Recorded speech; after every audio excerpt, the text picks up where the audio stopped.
어스름한 새벽, 경기도 포천의 작은 목공소. 톱밥 냄새가 배어있는 이곳에서 50년을 살아온 이봉철 할아버지가 마지막 숨을 거두었습니다. 향년 75세, 평생을 나무와 함께 살아온 목수의 생이 조용히 막을 내렸습니다. 장례를 치른 지 일주일 후, 아들 민호와 손자 준우가 할아버지의 유품을 정리하러 목공소를 찾았습니다. 쌓여있는 나무 조각들, 녹슨 톱과 대패, 그리고 반세기를 함께한 낡은 공구상자들이 주인을 잃은 채 그 자리를 지키고 있었습니다. 아버지가 이 공구상자를 얼마나 아꼈는지 몰라 손도 못 대게 하셨지. 민호가 가장 큰 공구상자를 바라보며 말했습니다. 빨간 페인트가 벗겨진 철제 상자는 할아버지가 20살에 목수 일을 시작할 때부터 함께한 동반자였습니다. 손자 준우는 말없이 공구들을 하나씩 꺼내고 있었습니다. 25살의 그에게 할아버지는 늘 엄격하고 말수 적은 어른이었습니다. 어릴 때부터 공부해라, 목수는 힘든 일이다 라고만 하시던 분이었습니다. 할아버지는 정말 우리한테 마음을 안 열어주셨어. 준우가 중얼거렸습니다. 대학 졸업 후 직장에 다니는 지금까지도 할아버지와 제대로 된 대화를 나눈 기억이 별로 없었습니다. 민호도 비슷한 마음이었습니다. 어린 시절 아버지는 새벽부터 밤늦게까지 일만 하셨습니다. 가족과 함께 보낸 시간보다 목공소에서 보낸 시간이 훨씬 많았습니다. 아버지가 나를 사랑하셨는지 솔직히 잘 모르겠어. 마음속 깊은 곳에 아픔이 스며나왔습니다. 공구 상자의 가장 아래 칸을 열었을 때 뜻밖의 발견이 그들을 기다리고 있었습니다. 공구들 사이에 숨겨진 낡은 봉투 3개, 각각 다른 필체로 민호에게, 준우에게, 우리 가족에게라고 적혀 있었습니다. 이게 뭐지? 준우가 떨리는 손으로 봉투를 집어들었습니다. 할아버지의 친필이 분명했습니다. 언제 쓰신 것인지, 왜 공구 상자에 숨겨두셨는지 알 수 없었습니다. 민호의 가슴이 두근거렸습니다. 평생 말로 표현하지 않으셨던 아버지의 진심이 이 편지들 안에 담겨 있을 것 같았습니다. 하지만 동시에 두려웠습니다. 혹시 실망스러운 내용이 적혀 있다면 어떻게 할까요? 아버지, 이걸 언제 쓰신 거예요? 준우가 하늘을 올려다보며 중얼거렸습니다. 할아버지가 편지를 남겨둘 분이라고는 전혀 생각해 본 적이 없었습니다. 목공소에 스며든 오후 햇살이 편지 봉투들을 비추었습니다. 50년간 이곳에서 흘린 할아버지의 땀과 정성, 그리고 가족을 향한 사랑이 마침내 세상의 모습을 드러내는 순간이었습니다. 이 편지들이 이 가족에게 어떤 변화를 가져올지 아직 아무도 알 수 없었습니다. 하지만 분명한 것은 이 순간부터 그들의 삶이 완전히 달라질 것이라는 사실이었습니다. 이봉철 할아버지는 1949년 전쟁의 상흔이 아직 가시지 않은 시대에 태어났습니다. 가난한 농가의 막내 아들로 태어나 제대로 된 교육을 받지 못했지만 손재주만큼은 누구보다 뛰어났습니다. 20살에 목수 일을 시작한 그는 묵묵히 기술을 익혀갔습니다. 1975년 26의 봉철은 동네 미용사였던 영희와 결혼했습니다. 신혼집은 월세 3만 원짜리 단칸방이었지만 둘은 행복했습니다.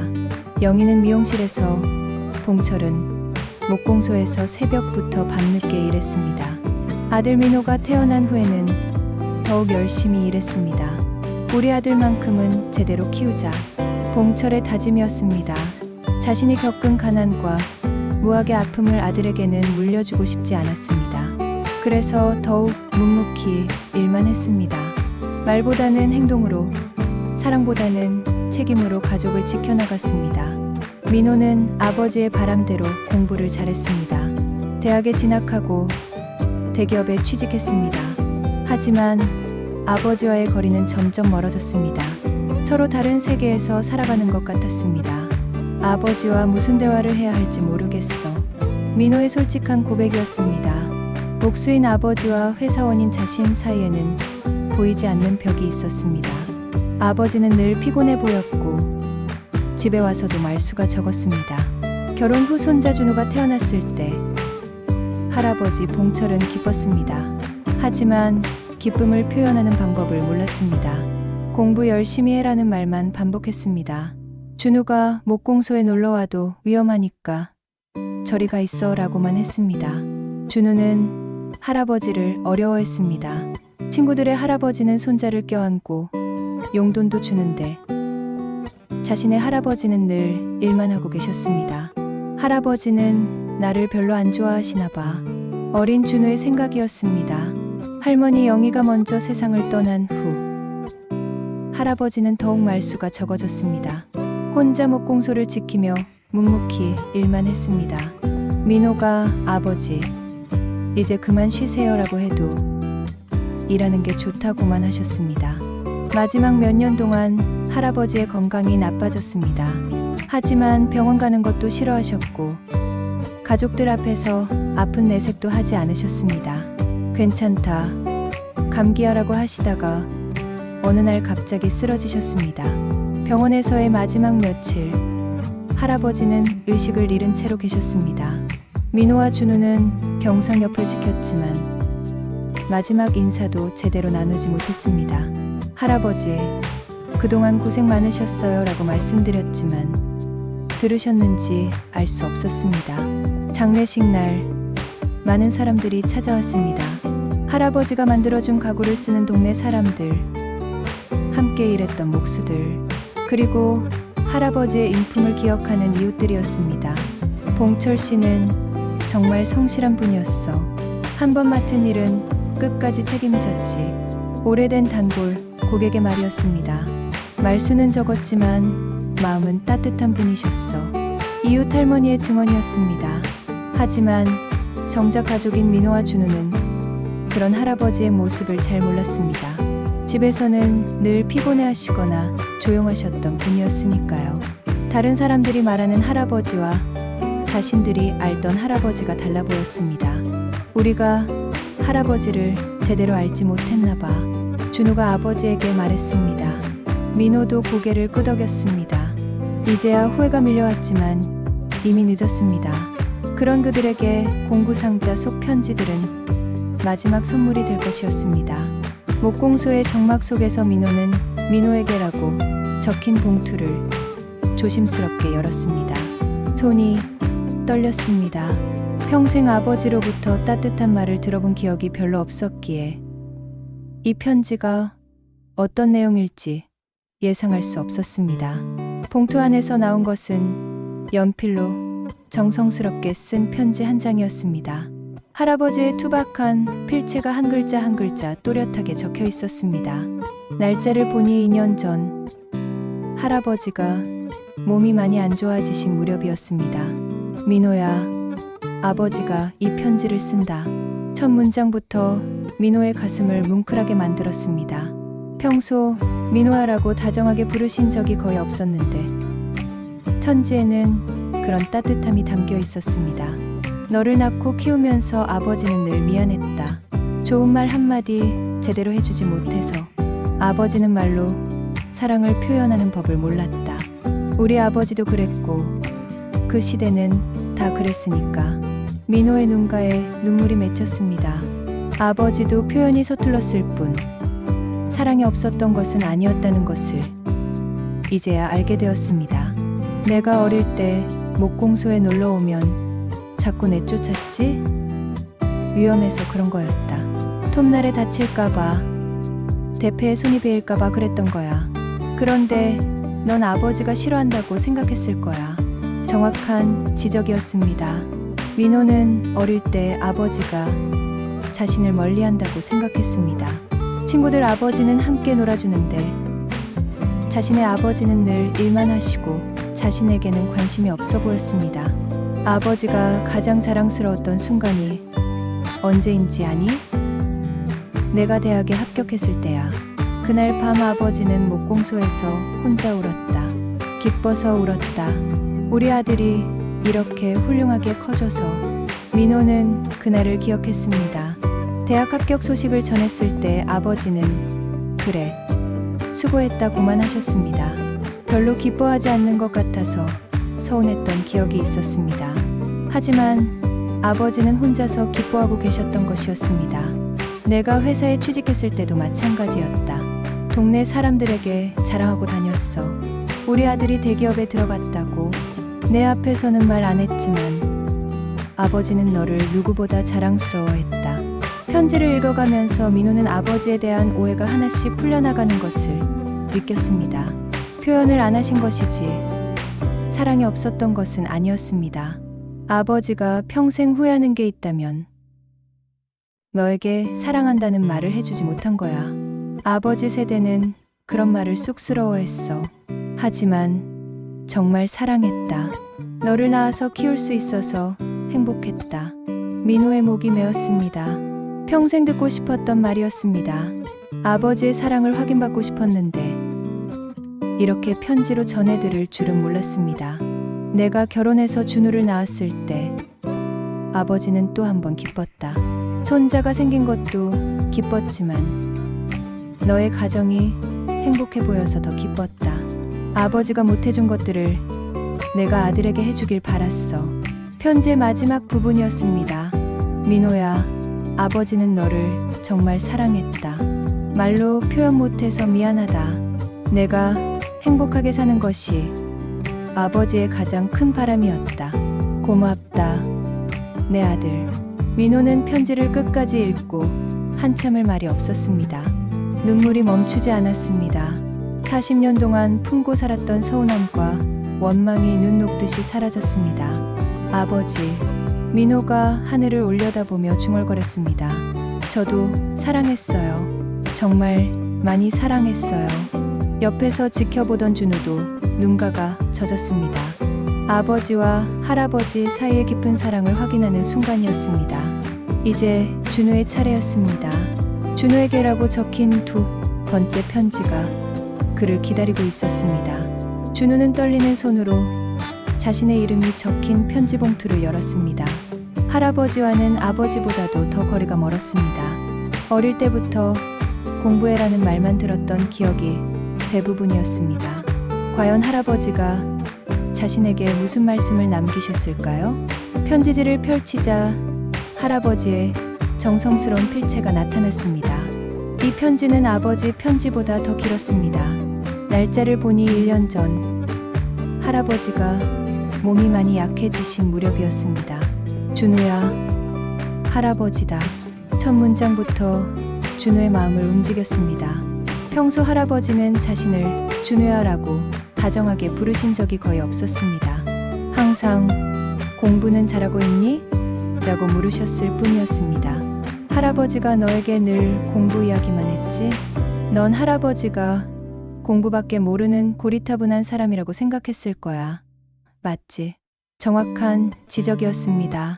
준우는 실제로 그렇게 생각했습니다. 할아버지는 놀이나 재미보다는 공부만 강조하시는 분이라고 여겼습니다. 하지만 할아버지가 왜 그랬는지, 아니, 할아버지는 배우지 못했거든. 어릴 때 너무 가난해서 학교도 제대로 못 다녔어. 그래서 평생 글씨 쓰는 게 부끄러웠고 어려운 말을 모르는 게 창피했어. 준우는 몰랐던 사실이었습니다. 할아버지가 학교를 제대로 다니지 못하셨다는 것을 처음 알게 되었습니다.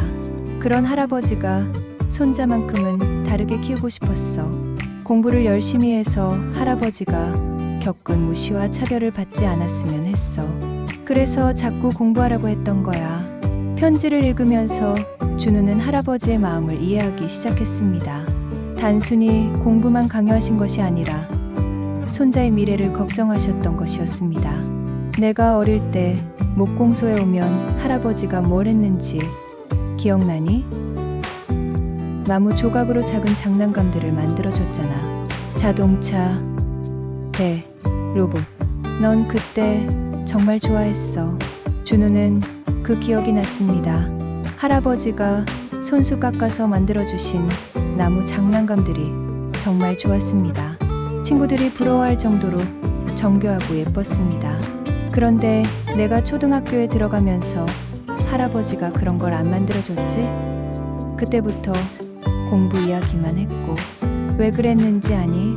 준우는 고개를 저었습니다. 왜 갑자기 할아버지가 변하셨는지 이해할 수 없었던 기억이 있었습니다. 내 아버지가 할아버지에게 말했거든. 아버지, 준우가 놀기만 하면 안 되죠. 이제 공부할 나이예요. 그 말을 듣고 할아버지는 장난감 만들어주는 걸 그만뒀어. 내 교육에 방해가 될까 봐서. 준우의 가슴이 아팠습니다. 할아버지는 자신이 좋아하는 것을 포기하시면서까지 손자의 공부를 지원하려 하셨던 것이었습니다. 하지만 할아버지는 몰래 너를 위한 걸 계속 만들었어. 내가 클 때까지 기다렸다가 주려고 했는데 이제 그럴 수 없게 됐구나. 편지의 다음 내용에 준우는 깜짝 놀랐습니다. 목공소 구석에 있는 빨간 상자를 열어봐. 거기에 할아버지가 너를 위해 만든 것들이 있어. 준우는 급히 목공소 구석을 뒤졌습니다. 정말로 빨간 나무 상자가 있었습니다. 상자를 열자 정교하게 만들어진 나무 소품들이 나왔습니다. 책꽂이, 펜꽂이, 시계, 작은 서랍장. 모두 준우의 책상에서 쓸 수 있는 실용적인 것들이었습니다. 대학생이 된 내가 쓸 수 있는 것들로 만들었어. 어릴 때처럼 장난감은 아니지만 할아버지의 마음이 담긴 선물이야. 준우는 하나하나 만져보며 할아버지의 정성을 느꼈습니다. 얼마나 많은 시간을 들여서 만드셨을까요? 모든 작품이 완벽했습니다. 준우야, 할아버지가 가장 자랑스러워하는 게 뭔지 아니? 너의 착한 마음이야. 내가 어릴 때 길에서 다친 강아지를 얻고 와서 치료해달라고 했을 때 할아버지는 정말 기뻤어. 공부 잘하는 것보다 착한 마음이 더 중요하거든. 편지의 마지막 부분이었습니다. 준우야, 할아버지가 공부하라고 잔소리 많이 했지? 미안하다. 하지만 그것도 사랑이었어. 내가 행복한 사람이 되기를 바라는 할아버지의 마음이었어.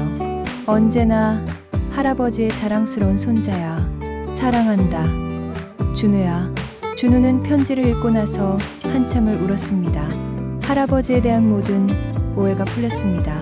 공부만 강요하는 엄격한 분이 아니라 손자를 누구보다 사랑하시는 분이었습니다. 마지막 편지 봉투에는 우리 가족에게라고 적혀 있었습니다. 민호와 준우는 함께 이 편지를 읽기로 했습니다. 앞에 두 편지만으로도 이미 할아버지에 대한 생각이 완전히 바뀌었지만 마지막 편지에는 어떤 이야기가 담겨 있을까요? 이 편지는 가장 두꺼웠습니다. 여러 장의 편지지에 빼곡히 쓰여 있었습니다. 날짜를 보니 할아버지가 돌아가시기 불과 한 달 전이었습니다. 아마도 마지막으로 쓰신 편지인 것 같았습니다. 사랑하는 우리 가족에게. 할아버지의 정성스러운 인사말로 시작되었습니다.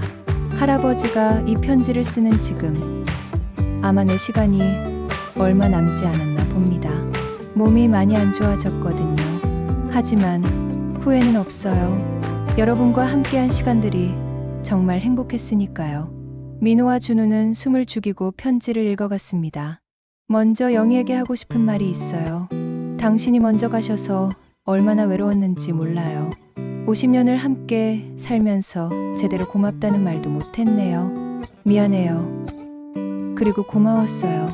할아버지는 먼저 세상을 떠난 할머니에 대한 그리움을 표현하셨습니다. 평소에는 감정을 잘 드러내지 않으셨는데 편지에는 진솔한 마음이 담겨 있었습니다. 민호야, 아버지가 너를 키우면서 가장 힘들었던 건 사랑을 표현하는 방법을 몰랐던 거야. 내 아버지도 그랬고 그 시대 남자들은 다 그랬어. 하지만 너만큼은 아들에게 사랑한다고 말해줘. 그게 아버지의 부탁이야. 할아버지는 자신의 아쉬움을 아들에게 전하고 계셨습니다. 자신이 못다 한 표현을 아들이 대신해 주기를 바라시는 마음이었습니다. 준우야, 할아버지가 너에게 공부하라고 잔소리 많이 했지? 하지만 진짜 바라는 건 내가 좋은 사람이 되는 거야. 공부보다 더 중요한 건 마음이거든. 착한 마음을 잃지 말아라. 손자에게는 공부보다 인성이 더 중요하다는 메시지를 전하셨습니다. 편지 중간 부분에는 할아버지의 과거 이야기가 자세히 적혀 있었습니다. 사실 할아버지에게는 꿈이 있었어요. 어릴 때부터 그림 그리는 걸 좋아했거든요. 나무에 새기는 것도 좋아했고요. 하지만 가난해서 꿈을 포기해야 했어요. 대신 목수가 되어서 가족을 먹여 살리는 게 우선이었죠. 민호와 준우는 처음 듣는 이야기였습니다. 할아버지에게 예술적 꿈이 있었다는 것을 전혀 몰랐습니다. 그래서 할아버지는 여러분만큼은 꿈을 이루며 살았으면 했어요. 제가 못다한 꿈을 여러분이 대신 이뤄주기를 바랐어요. 그게 가장 큰 바람이었어요. 편지는 계속 이어졌습니다. 목공소에서 혼자 일하는 시간이 많았죠. 그 시간에 할아버지가 뭘 했는지 아세요? 여러분 생각을 했어요. 민호는 회사에서 잘 지내나, 준우는 공부하느라 힘들지 않나 늘 걱정하고 기도했어요. 가끔 여러분이 목공소에 와서 할아버지 뭐 하세요? 라고 물으면 일한다고만 했죠. 사실은 여러분 선물을 만들고 있었어요. 하지만 쑥스러워서 말 못했네요. 민호와 준우는 목공소 곳곳을 다시 둘러봤습니다. 정말로 완성된 목재 작품들이 여기저기 있었습니다. 모두 가족을 위해 만드신 것들이었습니다. 마지막으로 하고 싶은 말이 있어요. 할아버지는 정말 행복했어요. 좋은 아내, 좋은 아들, 좋은 손자와 함께 살 수 있어서 행복했어요. 비록 말로 표현은 못했지만 여러분이 제 인생의 전부였어요. 부탁이 있어요. 서로 사랑한다는 말을 자주 해주세요. 할아버지처럼 후회하지 말고요. 그리고 가끔은 할아버지를 기억해 주세요. 여러분을 사랑했던 할아버지를 말이에요. 편지의 마지막 문장이었습니다. 사랑합니다. 정말 많이 사랑했어요. 고맙습니다. 민호와 준우는 편지를 다 읽고 한참을 말이 없었습니다. 할아버지의 진짜 마음을 이제 알게 되었습니다. 평생 표현하지 못했던 사랑이 이 편지들에 모두 담겨 있었습니다. 편지들을 읽은 후 민호는 어린 시절을 다시 떠올려 봤습니다. 할아버지에 대한 기억들이 새로운 의미로 다가왔습니다. 그동안 오해하고 있었던 순간들이 하나씩 다른 모습으로 보이기 시작했습니다. 초등학교 6학년 때의 일이었습니다.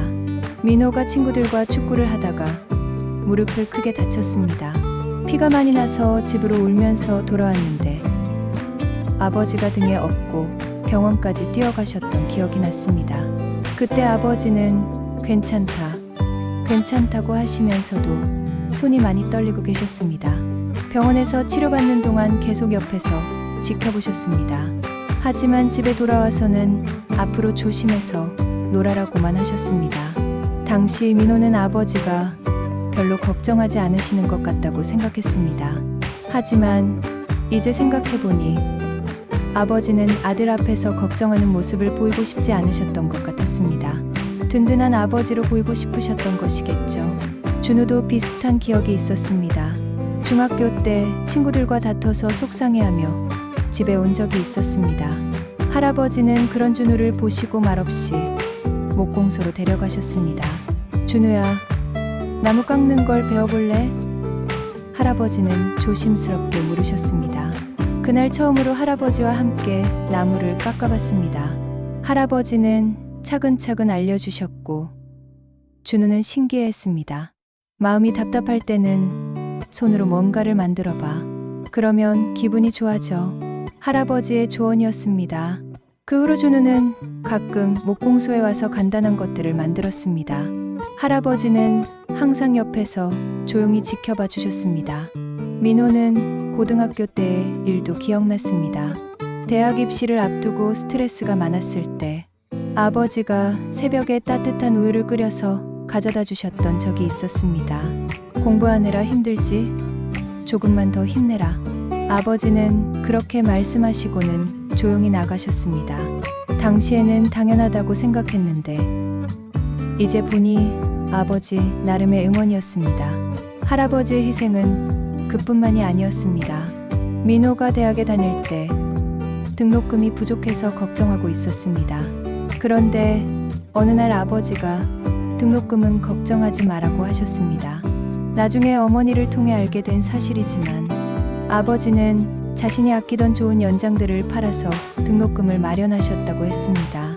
목수에게 연장은 생명과 같은 건데 아들의 학비를 위해 팔아버리신 것이었습니다. 준우가 태어났을 때의 일도 기억났습니다. 할아버지는 손자를 보자마자 눈물을 흘리셨습니다. 그리고 며칠 동안 목공소에서 요람을 만드셨습니다. 정말 정교하고 아름다운 요람이었습니다. 이 요람에서 우리 손자가 잘 자라겠구나. 할아버지는 흐뭇해하셨습니다. 그 요람은 지금도 집에 고이 보관되어 있습니다. 준우가 초등학교에 입학할 때는 책상을 만들어 주셨습니다. 아이 키에 맞춰서 높이를 조절할 수 있는 특별한 책상이었습니다. 우리 준우가 이 책상에서 열심히 공부해서 훌륭한 사람이 되겠구나. 할아버지의 기대가 담긴 선물이었습니다. 생각해보니 할아버지는 가족의 중요한 순간마다 늘 그 자리에 계셨습니다. 말씀은 많지 않으셨지만 묵묵히 뒷바라지를 해주셨습니다. 아프실 때도 내색하지 않으시고 힘드실 때도 참으셨습니다. 동네 사람들의 증언도 떠올랐습니다. 봉철 씨는 정말 가족을 위해 사는 분이야. 자기 것은 아껴도 가족 것은 아끼지 않더라. 밤늦게까지 일하는 이유가 다 가족 때문이지. 할아버지는 자신의 꿈과 욕망을 모두 뒤로하고 가족을 위해 살아오셨습니다. 그 사랑이 편지를 통해서야 제대로 전해진 것이었습니다. 편지를 발견한 소식이 동네에 알려지자 많은 이웃들이 목공소를 찾아왔습니다. 모두 할아버지 봉철에 대한 추억을 가지고 있는 분들이었습니다. 그들의 이야기를 통해 민호와 준우는 할아버지의 또 다른 모습을 알게 되었습니다. 봉철 씨는 정말 마음이 따뜻한 분이었어요.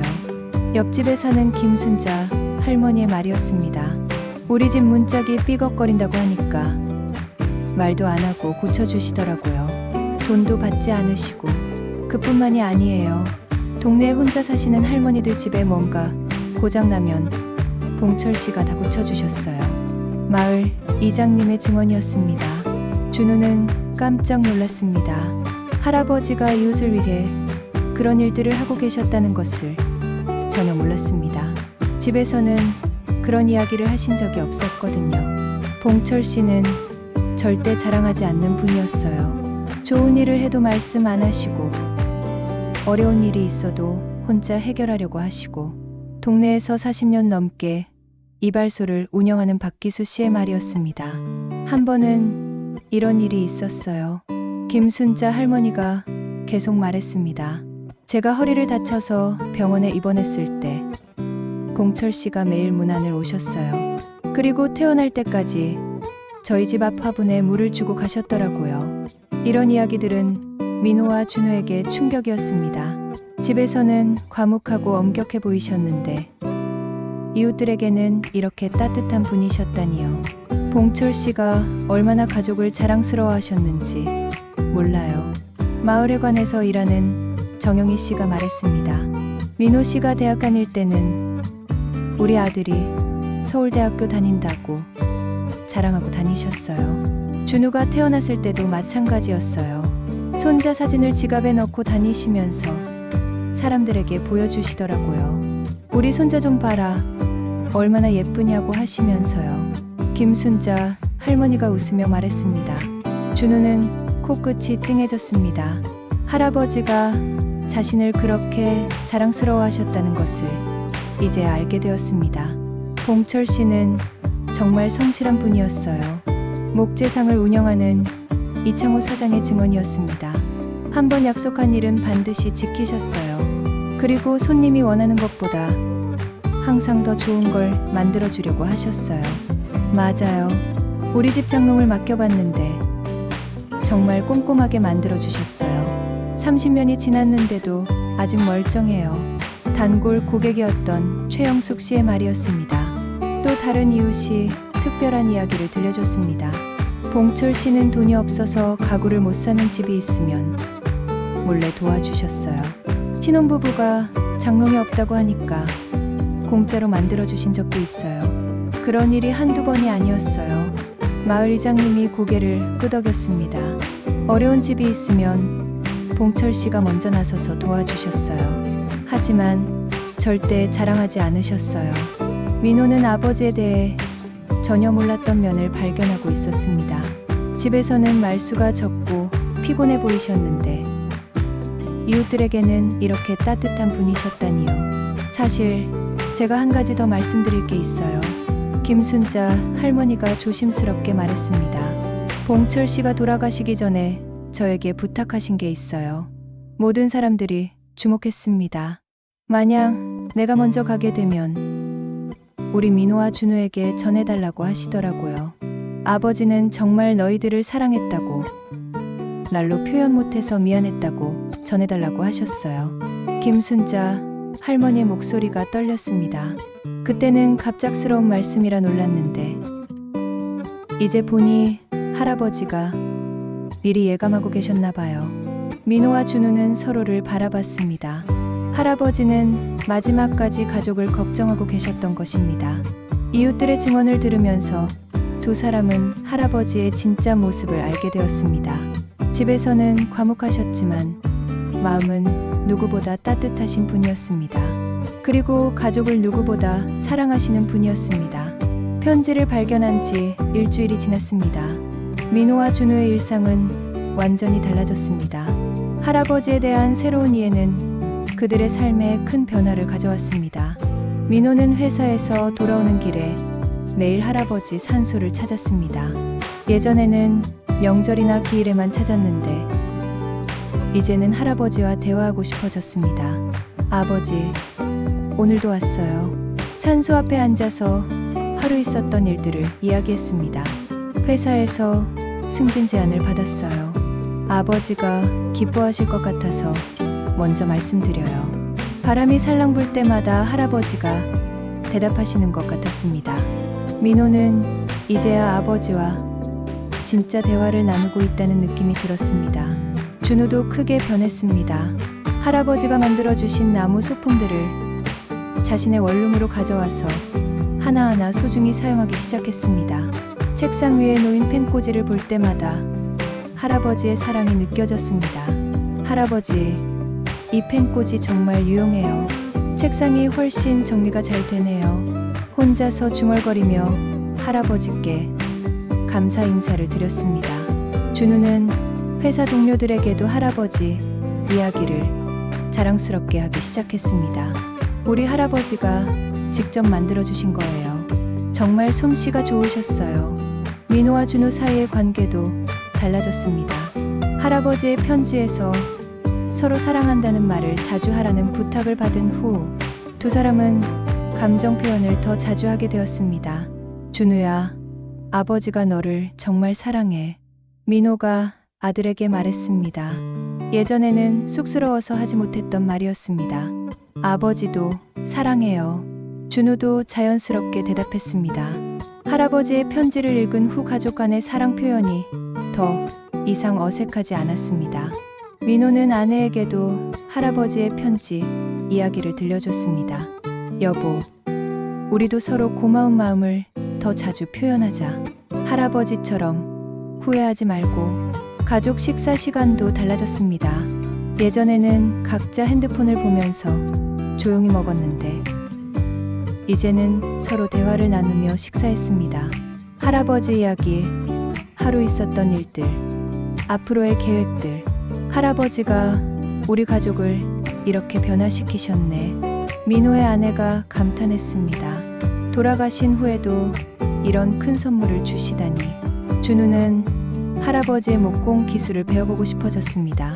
아버지, 저도 나무 작업을 배워볼까요? 할아버지처럼 손으로 뭔가를 만들어 보고 싶어요. 민호도 좋은 생각이라고 했습니다. 할아버지 공구들이 그대로 있으니까 주말에 함께 배워보자. 부자는 함께 목공소를 정리하면서 할아버지의 기술을 익혀나가기 시작했습니다. 서툴렀지만 즐거웠습니다. 할아버지와 함께 있는 것 같은 느낌이 들었습니다. 할아버지가 이렇게 정교한 작업을 하셨구나. 준우가 감탄했습니다. 직접 해보니 목공의 어려움을 알게 되었습니다. 민호는 할아버지의 단골 고객들을 찾아가서 인사를 드렸습니다. 아버지가 생전에 신세를 많이 졌습니다. 무슨 소리야? 봉철 씨가 우리를 더 많이 도와주셨는데. 고객들은 오히려 할아버지에 대한 고마움을 표현했습니다. 가족들은 할아버지를 기리는 새로운 전통을 만들기로 했습니다.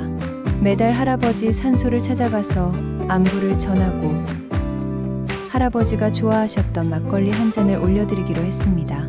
할아버지, 저희가 매달 올게요. 외롭지 마세요. 준우가 산소 앞에서 약속했습니다. 이런 변화들은 다른 가족들에게도 영향을 미쳤습니다. 민호의 아내는 자신의 부모님께 더 자주 안부 전화를 드리기 시작했고 친정에도 더 자주 찾아가게 되었습니다. 우리도 후회하지 말자. 부모님이 살아계실 때 더 많은 사랑을 표현하자. 가족 모두의 다짐이었습니다. 할아버지의 편지를 발견한 지 한 달이 지나면서 민호와 준우는 목공소 곳곳에서 할아버지의 또 다른 흔적들을 발견하기 시작했습니다. 편지만이 아니라 할아버지가 남기신 다른 메시지들이 있었던 것입니다. 목공소 구석에 있던 오래된 공책을 발견했을 때 그 안에는 할아버지의 일기가 적혀 있었습니다. 매일매일은 아니지만 중요한 날들에 대한 기록이 남아 있었습니다. 민호, 대학 합격 발표일. 오늘만큼 기쁜 날이 또 있을까? 우리 아들이 이렇게 훌륭하게 자라줘서 정말 고맙다. 영희와 함께 울면서 기뻐했다. 1985년 12월 15일의 기록이었습니다. 준우 첫걸음마. 오늘 우리 손자가 처음으로 걸었다. 할아버지에게 뛰어오는 모습이 세상에서 가장 예뻤다. 이 아이가 건강하게만 자라줬으면 좋겠다. 2000년 8월 3일의 기록이었습니다. 일기를 읽으면서 민호와 준우는 할아버지가 얼마나 세심하게 가족의 일상을 관찰하고 계셨는지 알게 되었습니다. 겉으로는 무관심해 보이셨지만 사실은 모든 것을 다 기억하고 계셨던 것입니다. 민호 첫 월급날 아들이 용돈을 주겠다고 했다. 정말 기특하다. 하지만 받을 수는 없다. 아직 아들이 써야 할 돈이 많다. 대신 마음만 고맙게 받았다. 1992년 3월 2일의 기록이었습니다. 민호는 그날을 기억했습니다. 첫 월급을 받고 아버지께 용돈을 드리려 했는데 아버지가 아직 내가 쓸 일이 많다고 거절하셨던 기억이 있었습니다. 당시에는 서운했는데 일기를 보니 아버지 나름의 배려였던 것입니다. 준우 중학교 입학식. 손자가 교복을 입고 있는 모습이 장하다. 내가 못다한 공부를 이 아이가 열심히 해주기를 바란다. 건강하게만 자라다오. 2013년 3월 2일의 기록이었습니다. 할아버지는 손자의 교복 입은 모습을 보시고 그렇게 자랑스러워하셨던 것입니다.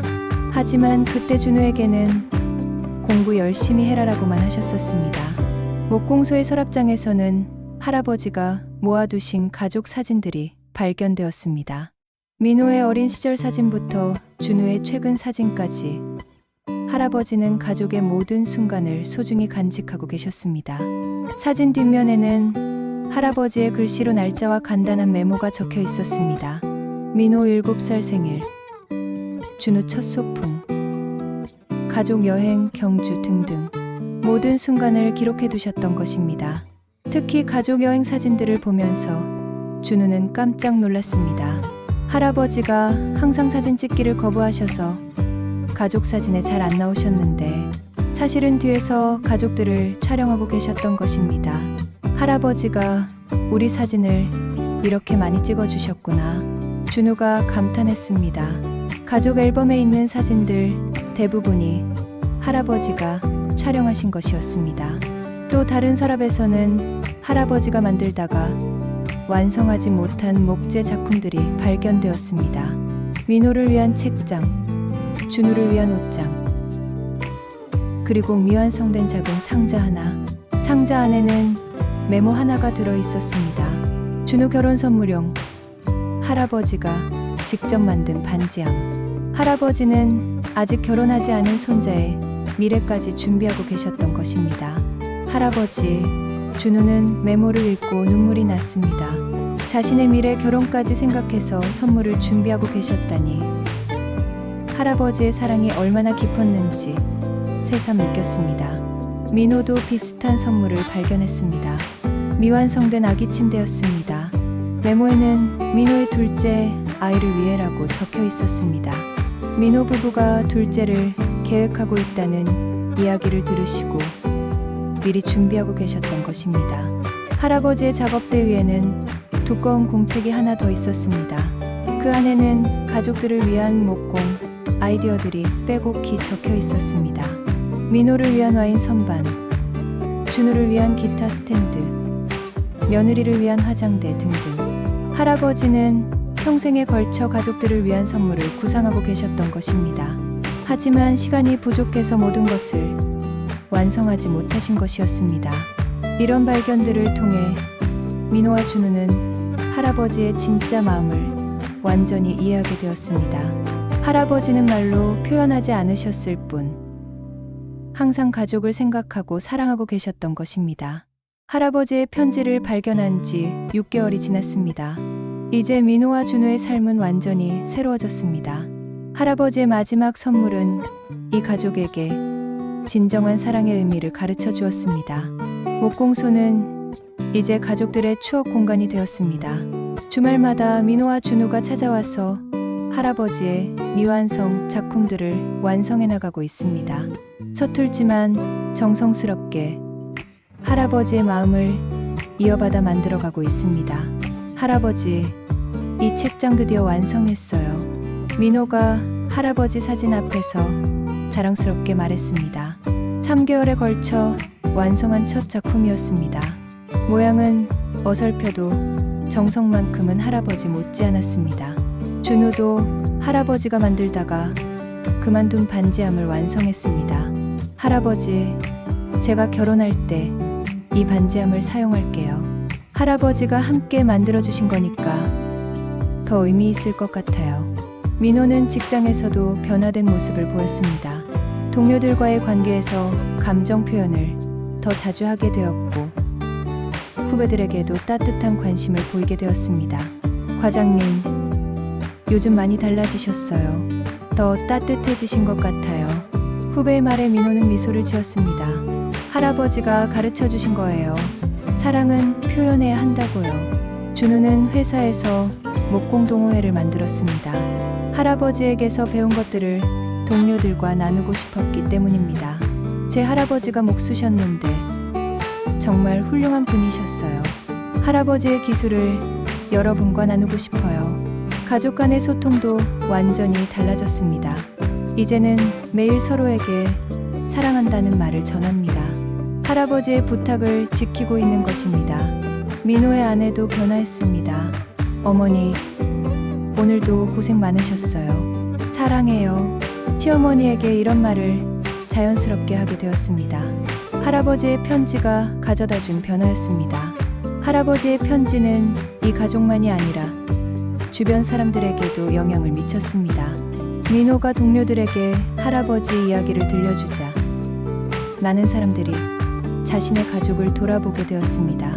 저도 우리 아버지께 그동안 못다 한 말들을 전해드려야겠어요. 한 동료의 말이었습니다. 살아계실 때 더 많은 사랑을 표현해야겠어요. 준우의 친구들도 마찬가지였습니다. 너희 할아버지 이야기를 듣고 나니 우리 할아버지가 그리워져. 이번 주말에 안부 전화드려야겠어. 할아버지의 편지는 SNS를 통해 더 많은 사람들에게 알려졌습니다. 준우가 할아버지의 이야기를 글로 써서 올렸는데 많은 사람들이 공감하며 자신의 이야기를 댓글로 남겼습니다. 저희 할아버지도 비슷하셨어요. 말씀은 없으셨지만 사랑이 많으신 분이셨어요. 부모님께 사랑한다는 말을 더 자주 해야겠어요. 가족의 소중함을 다시 한번 느꼈습니다. 수많은 댓글들이 달렸고 할아버지의 이야기는 많은 가족들에게 감동을 주었습니다. 1년 후 민호와 준우는 할아버지를 기리는 특별한 행사를 준비했습니다. 목공소에서 사랑의 가구 만들기 체험 교실을 열기로 한 것입니다. 할아버지의 기술과 사랑을 더 많은 사람들과 나누고 싶었기 때문입니다. 할아버지가 가르쳐 주신 목공, 기술과 사랑하는 마음을 여러분과 나누고 싶어요. 체험 교실 첫날, 준우가 참가자들에게 말했습니다. 참가자들은 대부분 가족 단위였습니다. 아버지와 아들, 할아버지와 손자, 어머니와 딸, 모두 함께 작은 작품을 만들면서 가족의 소중함을 느끼고 있었습니다. 우리 할아버지처럼 여러분도 가족에게 사랑을 전해보세요. 말로만이 아니라 이렇게 함께 만드는 시간을 통해서요. 민호의 말에 모든 참가자들이 고개를 끄덕였습니다. 체험 교실이 끝난 후 한 아버지가 다가와서 말했습니다. 오늘 아들과 함께 작품을 만들면서 정말 행복했어요. 평소에 바빠서 이런 시간을 갖지 못했는데 앞으로는 더 자주 함께 해야겠어요. 할아버지의 편지가 시작한 변화는 이제 더 많은 가족들에게 퍼져나가고 있었습니다. 목공소 한쪽 벽에는 할아버지의 편지 내용이 액자에 담겨 걸려 있습니다. 그리고 그 옆에는 민호와 준우가 쓴 답장이 함께 걸려 있습니다. 할아버지, 저희도 사랑했어요. 그리고 이제는 그 사랑을 다른 사람들에게도 전하고 있어요. 할아버지가 가르쳐 주신 대로요. 할아버지의 마지막 선물은 단순한 편지가 아니었습니다. 그것은 사랑의 씨앗이었습니다. 이 씨앗은 한 가족에서 시작되어 이제 수많은 가족들에게 퍼져나가고 있습니다. 당신에게도 아직 전하지 못한 사랑이 있나요? 가족에게 하고 싶었던 말이 있나요? 지금이라도 늦지 않았습니다. 오늘 당신의 가족에게 사랑합니다라고 말해보세요. 그 한마디가 여러분의 가족을 변화시킬 수 있습니다. 할아버지의 편지처럼 당신의 사랑도 가족들에게 영원한 선물이 될 것입니다.